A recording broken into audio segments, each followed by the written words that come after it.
ذرا اپنے باپ کو بلاؤ، میں تمہارے باپ کے ساتھ لنگر کھاؤں گا، میں تمہارے باپ کے ساتھ لنگر کھاؤں گا۔ بیٹے نے کہا باپ بہت دور ہے، کہا کہاں ہے، کہا ان کی طبیعت کچھ علیل ہے، وہ کمرے میں آرام کر رہے ہیں۔ کہا بیٹا کون سا کمرہ ہے، کہا کمرہ ہے، میں انہیں کے ساتھ کھانا کھاؤں گا، میں انہیں کے ساتھ کھانا کھاؤں گا۔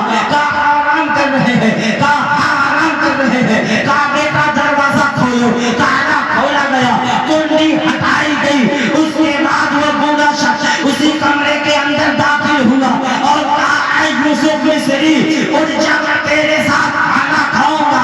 اللہ کی عزت کی قسم، اے مسلمانوں، جو پہلے موت کے آغوش میں سو گیا تھا، ایک مرتبہ اس بوڑھے شخص نے کہا تھا اے یوسف مصری اٹھ، میں تیرے ساتھ کھانا کھاؤں گا۔ اتنا کہنا تھا کہ یوسف مصری اپنے بستر سے فوراً اٹھتے ہیں، بیٹھ کر کھانا کھلاؤ فرماتے ہیں۔ کھانا کھانے کے بعد جب کھانا کھا لیا وہ بزرگ جانے لگے، جب جانے لگے بیٹے نے قدم کو پکڑا اور پکڑنے کے بعد کہا اے آنے والے شخص یہ بتائیے جو میرا باپ 4-6 گھنٹہ 10 گھنٹہ پہلے موت کے آغوش میں سو چکا تھا، تمہارے ایک بات کہنے میں وہ کیسے جگ گیا، حقیقت میں آپ کون ہو؟ تو فرماتے ہیں ارے نادان، جس غوث اعظم کا لنگر یوسف مصری ساری زندگی کرتا رہا، میں وہی عبد القادر جیلانی غوث اعظم آیا، میں وہی عبد القادر ہوں جس غوث اعظم کا لنگر کر رہا تھا۔ تو سنو، غوث اعظم کا لنگر کرنے والا اور کرنے والے لوگ بڑے مبارک ہیں، بڑے معتبر ہیں، بڑے معظم ہیں۔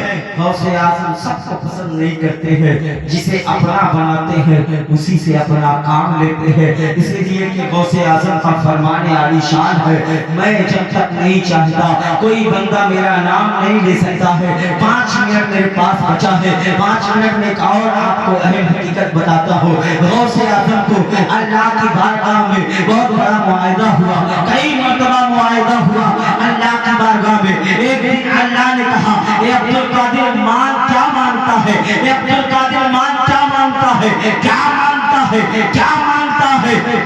غوث اعظم فرماتے ہیں، غوث اعظم فرماتے ہیں کیا مانگوں مولا، میں کیا مانگوں؟ اللہ فرماتا ہے عبد القادر مان، کیا مانگنا چاہتا ہے؟ تو مسلمانوں سنو، غوث اعظم کا دیوانوں سنو، جو قادری ہے وہ مست ہو جائے، جو قادری ہے خوش ہو جائے۔ غوث اعظم نے کہا اے مولا اگر تو دینا چاہتا ہے تو عبد القادر یہ چاہتا ہے جو میرے سلسلے میں بیعت ہو اسے تب تلک موت نہ آئے، جب تک کہ وہ توبہ استغفار نہ کر لے اسے دنیا سے لاؤ۔ یہ عبد القادر نے اللہ سے مانگا ہے، غوث اعظم نے اللہ سے مانگا ہے، تو جان لو صرف ہاتھ پہ ہاتھ رکھنے کا نام بیعت نہیں ہے، ہاتھ پہ ہاتھ رکھنے کا نام بیعت نہیں ہے، بیعت ہونے کا نام یہ ہے اگر غوث اعظم کے دیوانے بنتے ہو تو 5 وقت کی نماز پڑھنا پڑے گا۔ اس لیے کہ غوث اعظم فرماتے ہیں بے نمازیوں کو مسلمانوں کے قبروں میں دفن مت کرو، مجھے اچھا نہیں لگتا۔ جو غوث اعظم بے نمازی کو مسلمانوں کے قبر میں برداشت نہ کرے وہ غوث اعظم میدان محشر میں اپنی شفاعت کیسے دے سکتے؟ اگر غوث اعظم کے دیوانے ہو تو پہلے نمازی بن جاؤ، اگر غوث اعظم کے دیوانے ہو، غوث اعظم کا دم بھرتے ہو تو جھوٹ بولنا بند کرو، سچ بولنا شروع کر دو۔ لوگ کہتے ہیں سچ بولنے سے دھندا مندہ ہوتا ہے، میں نے کہا نادان اگر تجھے دھندا اور تجارت کرنے کا طریقہ لینا ہے تو چلا جا مدینے کے تاجدار کی بارگاہ میں، میرے آقا کبھی جھوٹ نہیں بولتے تھے اور بازار میں سب سے اونچا مال دیتے تھے۔ غوث اعظم وہ آقا کی شان ہے، سچ بولو، سچ کی برکت تمہیں پتہ چل جائے گی۔ نماز پڑھو، نماز کی اہمیت سمجھ میں آئے. اللہ کی بارگاہ میں دعا ہے رب قدیر میرے بولنے میں اور آپ کے سننے میں کسی قسم کی غلطیاں خامیاں لرزشیں ہو گئی ہوں، رب قدیر کہ اسے معاف فرمائے.